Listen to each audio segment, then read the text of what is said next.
जो 3:30 बजे तक रात में चुनाव समिति की बैठक चली है, अब इसी बीजेपी केंद्रीय चुनाव समिति की बैठक में आखिर हुआ क्या क्या है, एक एक डिटेल जो मिली है वो अब आपको ग्राफिक्स के जरिए हम समझाने की कोशिश करते हैं। सबसे पहले 8 राज्यों की 350 से ज्यादा लोकसभा सीटें ऐसी जिन पर चर्चा हुई, मंत्रणा हुई। 120 से ज्यादा सीटों पर उम्मीदवारों के नाम फाइनल हो चुके हैं माना जा रहा है। यूपी में सहयोगी दलों को भी कैसे यहां पर जो सूची है उसमें नाम शामिल करना है, लोकसभा सीटें देनी है, उस पर चर्चा हुई है। यूपी में पीएम और राजनाथ सिंह सहित 30 नाम फाइनल हो चुके हैं। पश्चिमी उत्तर प्रदेश की करीब सभी सीटों पर उम्मीदवार तय हैं।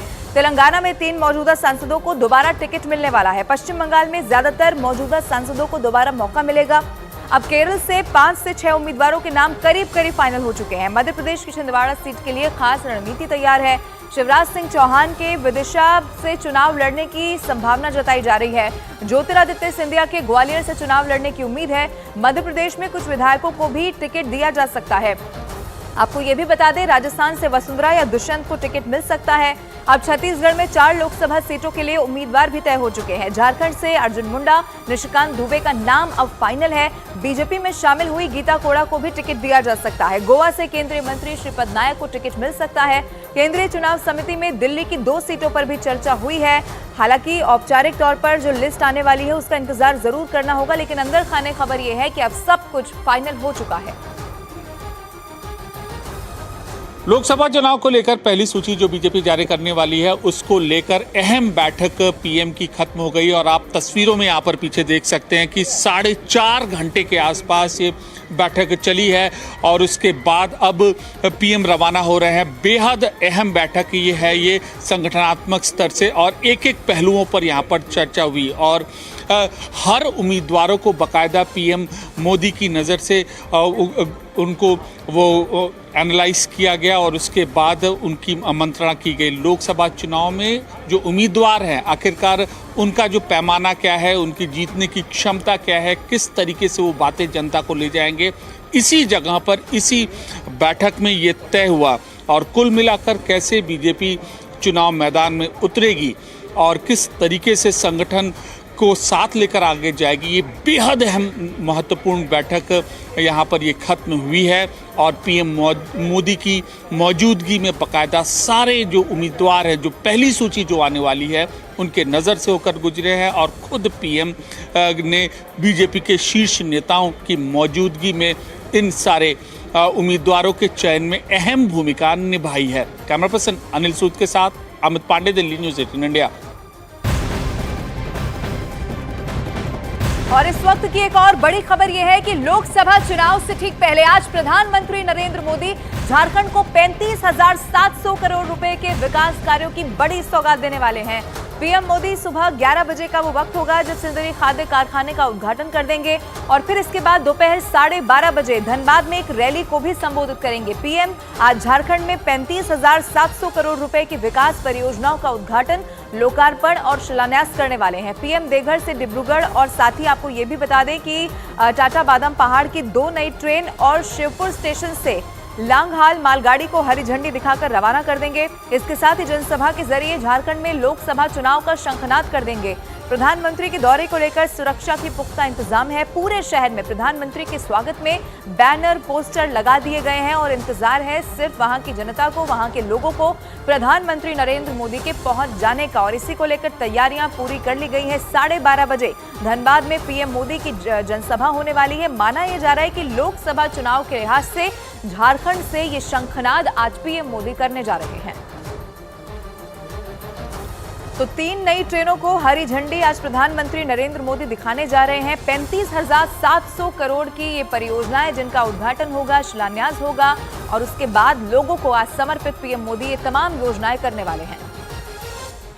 और चलिए अब आपको ग्राफिक्स के जरिए बताते हैं कि प्रधानमंत्री नरेंद्र मोदी झारखंड में कौन कौन सी ऐसी परियोजनाएं हैं जिनका आज उद्घाटन करने वाले हैं। सबसे पहले आप ये जानिए कि धनबाद में सिंदरी खाद्य कारखाना जो कि 8,939 करोड़ की लागत से बना है, इसे आज यहां पर इसका उद्घाटन करने वाले हैं। इसके बाद अलावा टोरी शिवपुरी के बीच तीसरी रेल लाइन 894 करोड़ इसकी लागत आई है, ये भी सौंप देने वाले हैं। रामगढ़ में सीसीएल के 9 टर्मर सीएचपी साइलो जिसकी लागत आई है 293 करोड़, ये भी आज वहां की जनता को देने वाले हैं। बोकारो के बोकारो थर्मल स्टेशन में retrofitting pollution control system fuel gas, इसके अलावा 469 करोड़। चतरा में unit 1660 megawatt. North Karanpura STPP और इसकी लागत आई है 7526 करोड़। टोरी शिवपुर प्रथम और द्वितीय। और साथ ही आपको ये भी बता दूं, बीराटोली शिवपुरी के बीच 37.9 किलोमीटर तीसरी रेल लाइन परियोजना भी वहां पर मिलने वाली है।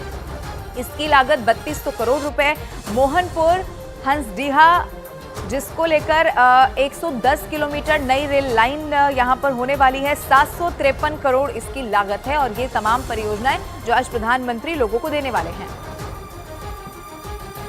और चलिए अब आपको ये भी दिखाते हैं कि आज प्रधानमंत्री नरेंद्र मोदी झारखंड जब पहुंच रहे हैं तो किन किन परियोजनाओं का शिलान्यास जब वो पहुंचेंगे तो उनकी तरफ से किया जाएगा। सबसे पहले प्रधान खंत्रा पाथरडी बाजार भोजूडी रेल लाइन दोहरीकरण यहां पर होने वाला है।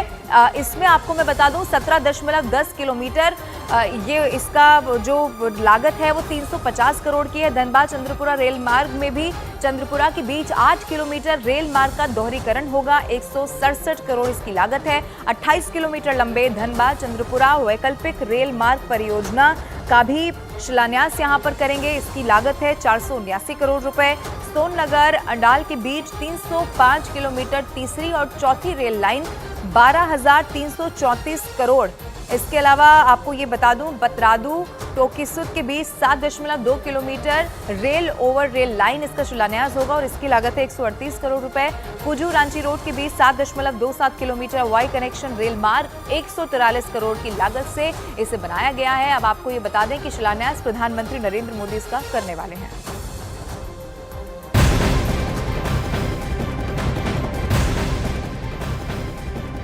और अब एक ब्रेकिंग न्यूज पश्चिम बंगाल से है, जहां आज प्रधानमंत्री नरेंद्र मोदी 2 दिन के दौरे पर पश्चिम बंगाल पहुंचने वाले हैं। पीएम मोदी दोपहर 3 बजे आरामबाग में विकास परियोजनाओं का शिलान्यास और उद्घाटन करेंगे और फिर इसके बाद 3:45 बजे आरामबाग में एक जनसभा को भी संबोधित करेंगे। रात को प्रधानमंत्री नरेंद्र मोदी कोलकाता में राजभवन में रुकने वाले हैं और फिर अगले दिन कृष्णनगर में पीएम मोदी की जनसभा होगी। यानी कि 2 दिन का ये दौरा प्रधानमंत्री नरेंद्र मोदी का, जिसमें जनसभा भी होनी है। और ऐसे वक्त में जब लोकसभा चुनाव बहुत करीब है तो उनका दौरा बहुत अहम माना जा रहा है। कल कृष्णनगर में भी प्रधानमंत्री जाएंगे। आज रात को कोलकाता में ही प्रधानमंत्री के रुकने का कार्यक्रम बताया जा रहा है।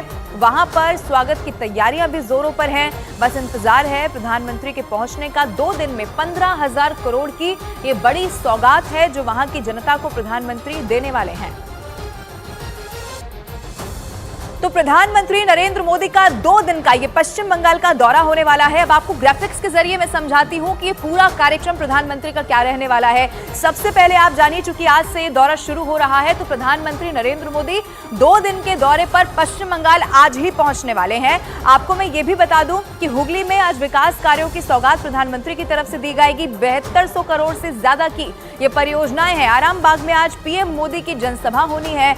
आज रात कोलकाता में ही प्रधानमंत्री के रुकने का कार्यक्रम है और फिर कल कृष्णनगर में पीएम मोदी की जनसभा होनी है और इसको लेकर तैयारियां पूरी कर ली गई हैं। 15,000 करोड़ की विकास परियोजनाएं जो वहां की जनता को प्रधानमंत्री दे देने वाले हैं।